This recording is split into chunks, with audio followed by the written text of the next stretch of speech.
Hi, this is Derek here, and Melissa's behind the camera. Hi guys. And today we're going to talk about a bit of an ongoing problem that we kind of deal with around here, maybe in your own home garden as well. And it's the dreaded Japanese beetles. Look how disgusting those guys are. Ugh. And the damage they cause. You can see these are impatiens orange, and they've eaten pretty much all the leaves on there. That should be a really nice full plant right now. But the Japanese beetles have really gotten a hold of it. So I just wanted to kind of mention a little bit about what plants that you can commonly find them on.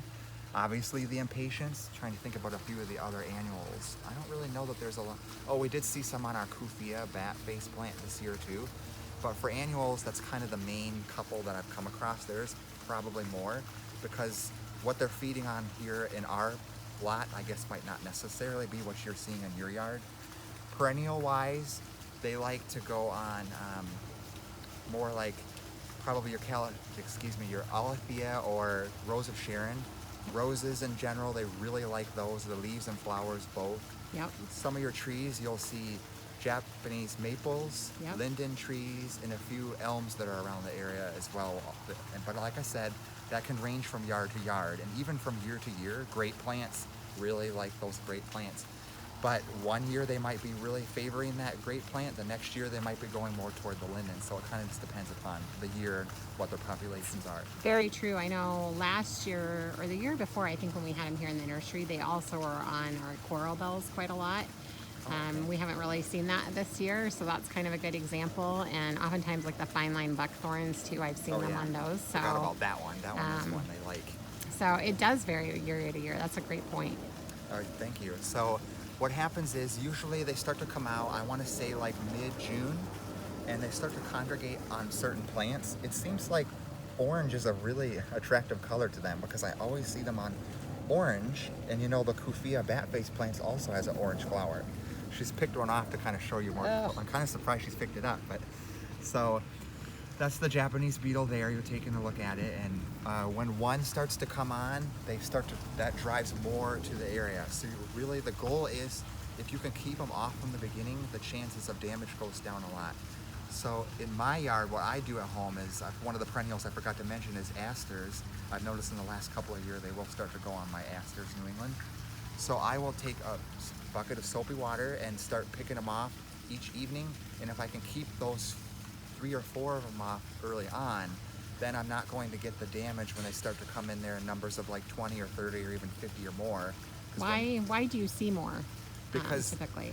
Well, it's because one of them creates a pheromone, and they're just kind of drives in from that pheromone that they're making. So they follow that kind of scent in, and yes, ends up with a whole conglomeration of beetles eating one plant. Yep. So they just kind of, one drives in more, and then you have 50, and then the next day you might have a couple hundred on one plant. Yes. I mean, on this one, there's probably at least 30, and unfortunately, the damage that they cause can be rather fast. So that's the best method that I've come across so far. If you have a little infestation, just kind of soap and water and picking them off and dunking them in there, and that kills them off. And if I keep them off early, they tend to stay away from it. The plant still looks good by the end of their feeding cycle, which usually ends about around September 1st, maybe a little bit later depending upon the year. There are other ways you can treat them as well. We have 8. This is the product that we carry at the store. It's just going to be a non-selective product, so it's just going to kind of keep everything off there, but it is one that's out there and will help treat it. So kind of keep that in mind. Maybe better if you have a bigger tree, one that will be a little bit harder to pick them off by hand. Sure. So does that kind of make sense what I'm talking about so far? Yeah, it sure does. All right. So those are the few methods that I know about for treating. Do you know any others, Melissa? I think those are the main ones. I just say, could you share with people a little bit about, should they be worried if their tree gets defoliated or their plant really has a lot of damage? Is their plant going to suffer from that, or what will happen to that plant? That actually is a really good question. So right now we're at the end of the feeding cycle. They should really be done here in just the next couple of weeks. If you had a tree and you just notice, oh no, it's too late, they've already eaten the whole thing, there's nothing left, like kind of similar to what we have here. If you have that happening, I really wouldn't be too concerned because the tree or plant still has had enough energy to grow for the season, especially if it's a tree or shrub. So I wouldn't be too concerned. It's not going to look very pretty for the rest of the season, but it will survive next year and continue to grow like normal. Something like an annual like we have here those will re-leaf out and they should be reflowering again by September. So those will actually be okay too. So Okay. really nothing too much to worry about. Okay, more just kind of an icky pest that we don't really like. Yes, that's basically what it comes down here to, and it'll be something we'll be dealing with for a while. So that's a little bit how to take care of Japanese beetles. Stay tuned for our next video. Okay, thanks, Derek. Have a great day, everyone.